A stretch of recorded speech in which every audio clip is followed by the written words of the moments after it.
ರಾಷ್ಟ್ರೀಯ ಹೆದ್ದಾರಿ ನಿರ್ಮಾಣ ಮಾಡುವ ಸಂದರ್ಭ ಗ್ರಾಮಸ್ಥರು ಓಡಾಡುವ ಸಂಪರ್ಕ ರಸ್ತೆಯನ್ನು ಮುಚ್ಚದೆ ಗ್ರಾಮೀಣ ರಸ್ತೆಯನ್ನು ತೆರವುಗೊಳಿಸಬೇಕೆಂದು ಆಗ್ರಹಿಸಿ ಅಲಂಗಾರು ಪೊಯ್ಯದ ಪಲ್ಕೆ ಕಾನ ಅಂಬೂರಿ ಮಂಜನ ಪಲ್ಕೆ ಬೆಳುವಾಯಿ ಗ್ರಾಮದ ಗ್ರಾಮಸ್ಥರು ಪೊಯ್ಯದ ಪಲ್ಕೆ ಎಂಬಲ್ಲಿ ಪ್ರತಿಭಟನೆ ನಡೆಸಿದರು.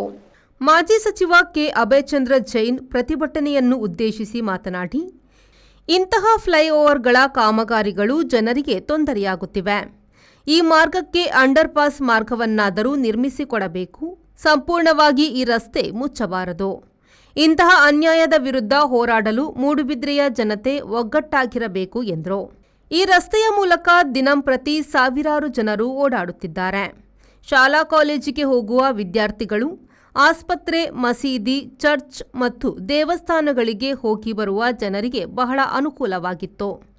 ಇಲ್ಲಿ 450 ಕುಟುಂಬಗಳಿದ್ದು ಅವರಿಗೆ ತೊಂದರೆಯಾಗದಂತೆ ರಾಷ್ಟ್ರೀಯ ಹೆದ್ದಾರಿ ಮೇಲ್ಸೇತುವೆ ನಿರ್ಮಿಸಿಕೊಡುವಂತೆ ಆಗ್ರಹಿಸಿದ ಗ್ರಾಮಸ್ಥರು ಪ್ರತಿಭಟನೆಗೆ ಸ್ಪಂದನೆ ಹಾಗೂ ಪರಿಹಾರ ದೊರಕದಿದ್ದರೆ ಅನಿರ್ದಿಷ್ಟಾವಧಿ ಪ್ರತಿಭಟನೆಯನ್ನು ಮಾಡುವುದಾಗಿ ಒಕ್ಕೊರಲಿನಿಂದ ಘೋಷಿಸಿದರು. ತಮ್ಮ ಬೇಡಿಕೆಗಳನ್ನು ಕೂಡಲೇ ಪರಿಗಣಿಸುವಂತೆ ಗ್ರಾಮಸ್ಥರು ತಮ್ಮ ಮನವಿ ಪತ್ರಗಳನ್ನು ಎನ್ಎಚ್ ಅಧಿಕಾರಿಗಳಿಗೆ, ಪಡುಮಾರ್ನಾಡು ಮತ್ತು ಬೆಳುವಾಯಿ ಗ್ರಾಮ ಪಂಚಾಯತ್ಗೆ ಸಲ್ಲಿಸಿದರು. ಇಂತಹ ಫ್ಲೈಓವರ್ಗಳನ್ನು ಮಾಡಿದ್ದಾರೆ, ಅಲ್ಲೆಲ್ಲ ಅಂಡರ್ ಪಾಸ್ಗಳನ್ನು ಕೊಟ್ಟಿದ್ದಾರೆ. ಯಾಕೆ ಇಲ್ಲಿ ಮೂಡುಬಿದ್ರೆಯ ಜನತೆ ಅವರಿಗೆ ಕಣ್ಣಿಗೆ ಕಾಣೋದಿಲ್ವ ಗೊತ್ತಿಲ್ಲ. ಎಲ್ಲ ಇಲ್ಲಿ ಹಣ ದೋಚಿ ನ್ಯಾಷನಲ್ ಹೈವೇ ಹಿಂದೆ ಇವತ್ತು ಮನೆಯಲ್ಲಿ ಕೂತವರು ಇದ್ದಾರೆ. ಆದ್ರಿಂದ ಇವತ್ತು ನಾವು ಮೂಡುಬಿದ್ರೆಯ ಜನತೆ ಒಗ್ಗಟ್ಟಾಗಿರಬೇಕು. ನಾನು ನಿಮ್ಮೊಡನೆ ಇದ್ದೇನೆ.